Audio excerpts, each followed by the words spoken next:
Pelipatan surat suara PSU Pilwali Banjarbaru dimulai.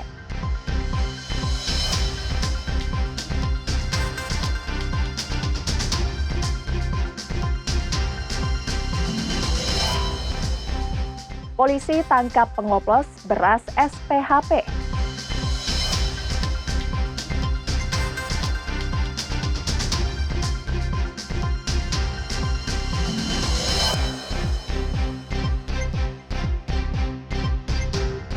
Timnas Indonesia U17 kalahkan Afghanistan 2-0.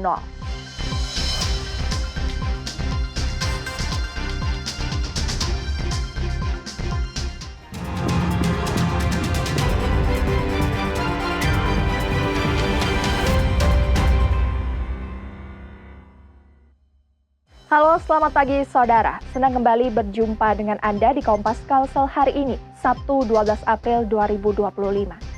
Selain 3 sorotan utama tadi, kami juga memiliki beragam sajian, informasi menarik lainnya. Bersama saya Priscilla Nicola, selama 30 menit ke depan akan menemani pagi hari Anda. Hanya di Kompas TV, independen terpercaya.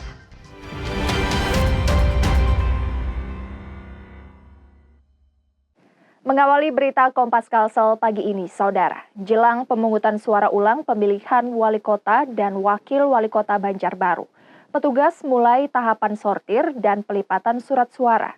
Sebanyak 50 petugas disiapkan untuk proses ini.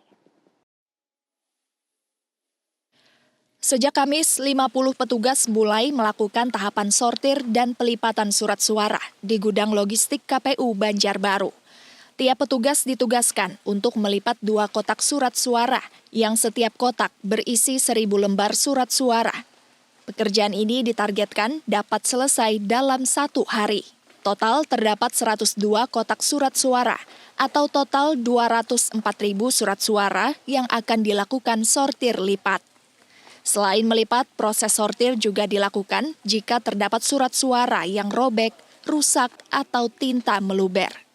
Jadi hari ini misalnya ketika ditemukan ada surat suara yang robek, ada surat suara yang rusak, ada tinta yang meluber ke dalam kolom surat suara. Kalau ditemukan hal seperti itu, maka itu disortir dan tidak dilipat karena dikategorikan sebagai surat suara rusak.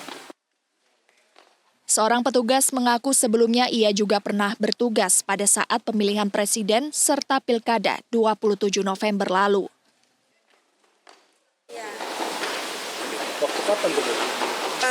Pilpres sama pileg kemarin ikut, terus pilkada kemarin ikut juga. Jadi kemungkinan selesai hari ini juga. Biasanya tuh 1 hari 1 kotak biasanya. Selama proses sortir lipat berlangsung hingga didistribusikan ke TPS, gudang logistik KPU Banjarbaru dijaga ketat oleh petugas KPU dan keamanan. Nabila Ceva, Kompas TV, Banjarbaru, Kalimantan Selatan. Ratusan pengawas tempat pemungutan suara atau PTPS Sekota Banjarbaru kembali diaktifkan. PTPS akan kembali melaksanakan tugas pengawasan dalam pemungutan suara ulang pada 19 April mendatang. Sebanyak 403 PTPS kembali diaktifkan untuk melakukan pengawasan dalam PSU pemilihan wali kota dan wakil wali kota Banjarbaru 19 April 2025. Ketua Bawaslu Kota Banjarbaru bilang pihaknya melantik 67 orang PTPS yang merupakan pengganti antar waktu. Sebelumnya, perekrutan PTPS PSU menggunakan sistem evaluasi dari petugas saat Pilkada 27 November. Setelah dilantik dan diaktifkan, ratusan PTPS akan langsung diberikan bimbingan teknis. Kemarin kita melaksanakan untuk perekrutan PTPS dengan menggunakan pengaktifan kembali dan juga ada kesediaan dan evaluasi. Ternyata dari semua kita lakukan itu perekrutan tersebut sebanyak 67 yang kita PAW. Ketua Bawaslu Kalimantan Selatan berpesan agar PTPS dapat menjalankan tugas dan kewajibannya sesuai dengan perundang-undangan. Serta dalam mengambil tindakan selalu berkoordinasi dengan jajaran dan pimpinannya. kita terpaksa diulang karena putusan Mahkamah Konstitusi. Oleh karena itu, kami dari Bawaslu Provinsi meminta kepada Bapak Ibu sekalian bekerja dengan baik, koordinasi yang baik, jangan sampai ada PSU lagi. Masa kerja PTPS dalam pelaksanaan PSU Pilwali Banjarbaru akan berlangsung selama 1 bulan. Dan jajaran pengawas pemilu diminta selalu solid dalam berkoordinasi. Nabila Ceva, Kompas TV, Banjarbaru, Kalimantan Selatan. Sosialisasi pemungutan suara ulang pada 19 April mendatang. Panitia pemilihan kecamatan pasang sejumlah alat peraga sosialisasi berupa spanduk. Alat peraga sosialisasi berupa spanduk mulai dipasang KPU Kalimantan Selatan untuk pelaksanaan pemungutan suara ulang pada 19 April mendatang. Sejumlah spanduk tersebar pada 20 kelurahan dan 5 kecamatan sekota Banjarbaru, termasuk di Kecamatan Landasan Ulin. Panitia pemilihan kecamatan memasang masing-masing 1 titik di 4 kelurahan dan 1 titik di kecamatan. Pemasangan di kelurahan di kecamatan 1, kemudian setiap kelurahan itu 1 di posisi tempat strategis yang bisa diakses oleh semua orang, jadi biar sosialisasi itu makin mantap. Spanduk sosialisasi juga dipasang di lokasi yang dinilai strategis. Seorang warga mengaku mengetahui akan ada pemungutan suara ulang dari spanduk yang terpasang. Pian taunya dari mana itu? Taunya melihat pamflet di pinggir jalan aja sih. Banyak tugas sudah. Siap. Nah, Pian kira-kira mau berpartisipasi nggak Bu untuk tanggal 19 nanti? Insya Allah. Berbeda dengan Nabila, Soeharti warga Sungai Besar mengaku belum mengetahui akan diselenggarakan pemungutan suara ulang pemilihan wali kota dan wakil wali kota. Iya kan?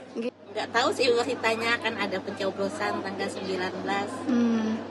Berarti kayak belum lihat ada baliho-baliho di jalan kayak gitu? Nggak ada. Belum perhatikan? Iya, mungkin. Kendati baru mengetahui, Soeharti bilang akan menggunakan hak pilihnya untuk PSU agar bisa memilih pemimpin kota Banjarbaru 5 tahun ke depan dan berharap sosialisasi terkait penghitungan suara bisa lebih gencar dilakukan, tidak seperti pada Pilkada 27 November 2024 lalu. Nabila Ceva, Kompas TV Banjarbaru, Kalimantan Selatan. Dalam rapat dengar pendapat bersama KPU Kalimantan Selatan, Komisi 1 DPRD Kalimantan Selatan tekankan pentingnya penyempurnaan teknis dan peningkatan partisipasi pemilih pada PSU Pilwali Banjarbaru. Dewan juga mengingatkan agar pemilu ulang tidak lagi meninggalkan masalah seperti sebelumnya.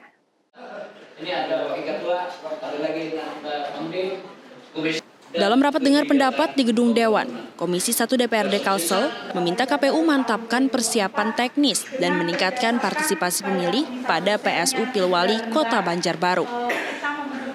Ketua DPRD Kalsel Supian Haka menyebut persiapan sudah mencapai 96%. Namun sisa waktu harus digunakan untuk penyempurnaan. Selain Supian Haka, anggota Komisi 1 Dirham Zain menekankan agar KPU menjalankan setiap tahap sesuai aturan. Ia juga menyoroti risiko turunnya partisipasi pemilih. Memang ada beberapa strategi tadi, saya minta KPU agar betul menjaga integritas sehingga pelaksanaan PSU ini berjalan sesuai yang diharapkan. Jangan sampai nanti ada gugatan di kemudian hari. Jadi harus betul-betul melaksanakan segala tugas-tugas mereka sesuai dengan aturan yang berlaku. Ketua KPU Kalsel Andi Tenri Sompa menyatakan seluruh tahapan berjalan sesuai jadwal.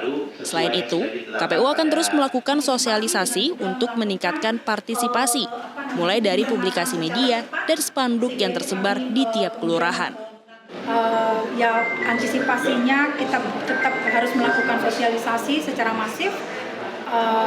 Kita sudah memasang 5 baliho di 5 kecamatan, kemudian 20 spanduk di 20 kelurahan. Dan tentunya rencana kedepannya lagi kita akan melakukan sosialisasi untuk peningkatan partisipasi di tiap kelurahan yang akan dilaksanakan oleh PPK dan PPS. Komisi 1 DPRD Kalsel menegaskan pihaknya komitmen untuk mengawasi agar mendapat kepercayaan publik. Arpawi, Kompas TV, Banjarmasin, Kalimantan Selatan. Saudara, usai jeda kami akan kembali dengan informasi menarik lain. Di antaranya polisi tangkap pengoplos beras SPHP. Selengkapnya kami hadirkan usai jeda berikut.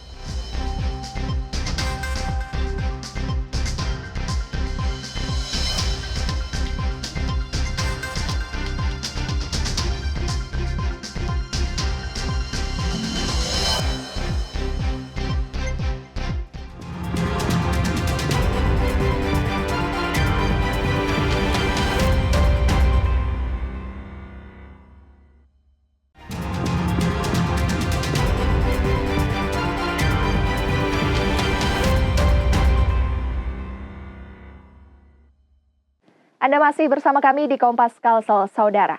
Polresta Pontianak menetapkan seorang pelaku pengoplos beras SPHP sebagai tersangka. Dalam kasus ini, polisi juga mengamankan 6 ton beras tanpa merek yang dicampur dengan beras SPHP. Seorang pengusaha berinisial PD alias AH jadi tersangka dalam kasus bisnis beras oplosan. Dalam penangkapan, polisi menemukan 6 ton beras tanpa merek di salah satu gudang beras oplosan Jalan Tanjung Raya 2, Kecamatan Pontianak Timur, yang diduga akan dicampur dengan beras SPHP. Selain 6 ton beras tanpa merek, saat penggeledahan, polisi juga menemukan barang bukti 13 karung beras asli SPHP ukuran 5 kg, 10 karung beras SPHP oplosan ukuran 5 kg, karung bertuliskan SPHP sebanyak 15.000 lembar, hingga alat yang digunakan seperti sekop, timbangan digital, dan mesin jahit karung. Modus pelaku dengan membeli beras dari Jawa seharga Rp11.000 per kilogram, kemudian mencampurnya dengan beras SPHP. Dari perbuatannya ini, pelaku bisa mendapatkan keuntungan Rp7.500 per karung. Reskrim Polresta Pontianak telah mengamankan diduga pelaku inisial P ya di Jalan Tanjung Raya 2 Pontianak Timur. Kedapatan melakukan atau menjual beras oplosan ya. Pelaku dijerat dengan Undang-Undang Nomor 8 Tahun 1999 tentang Perlindungan Konsumen dengan ancaman pidana penjara 5 tahun dan denda paling banyak Rp2 miliar. Doris Pardede, Kompas TV, Pontianak, Kalimantan Barat.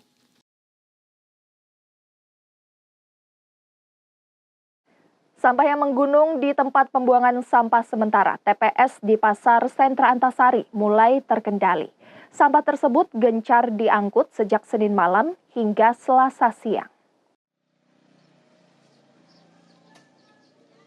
Kondisi TPS di Pasar Sentra Antasari yang sempat menggunung beberapa waktu lalu mulai terkendali.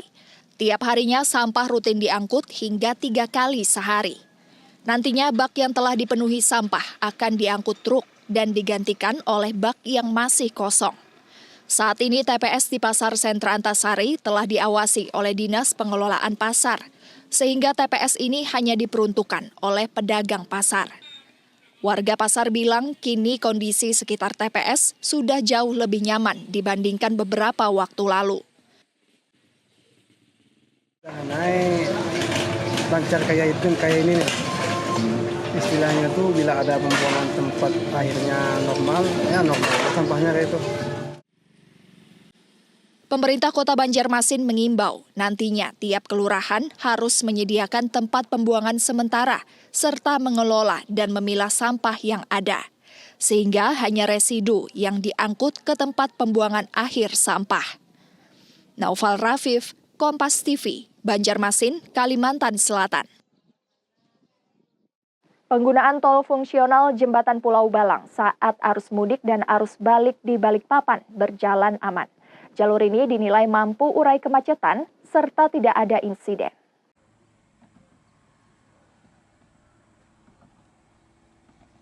Penggunaan tol fungsional Pulau Balang sejak tanggal 24 hingga 31 Maret saat arus mudik dan tanggal 1 hingga 7 April lalu saat arus balik dinilai mampu urai kemacetan menuju IKN maupun menuju Kalimantan Selatan dan sebaliknya. Selain memecah kemacetan juga dinilai memangkas waktu perjalanan, serta selama pengoperasian jalan tol fungsional Pulau Balang tidak ada insiden. Untuk arah mudik dari Balikpapan ke IKN. Sedangkan dari IKN ke Balikpapan tanggal 1 sampai tanggal 7. Dan alhamdulillah selama dibuka tol IKN dari Balikpapan ke IKN tidak ada insiden ataupun laka lantas. Alhamdulillah Pak, sampai hari ini jalur lalu lintas kita lancar dan saya berterima kasih kepada pengguna jalan kita karena mayoritas ikut sesuai peraturan yang kita tetapkan dalam masa fungsional jalan tol ini. Selama arus mudik ada 11.000 kendaraan golongan 1 seperti sedan, jeep, dan minibus yang melintas. Sementara arus balik sebanyak 14.000 kendaraan golongan 1 yang melintas. Iskandar Amir, Kompas TV, Balikpapan, Kalimantan Timur.